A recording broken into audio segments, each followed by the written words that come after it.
पिले माने ग कहिला गहिरी बिले पानी बलरे धान गंभीर चाषी पवन बले चाष करई ज्ञान तमे सब जो पाठ पढ़ा को आसीच तमे हेल ज्ञान चाषी तमे पवन बल रे ज्ञान चाष करिब तमर भल ज्ञान हब मु ओडिशा दीदी कहूची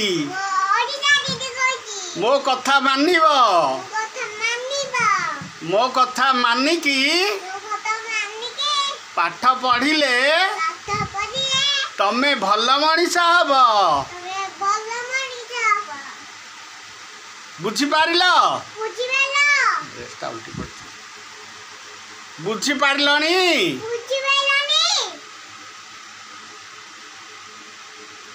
हऊ हेला आज एतिकी पढ़िबा याडा ना वंदे उत्कल जननी।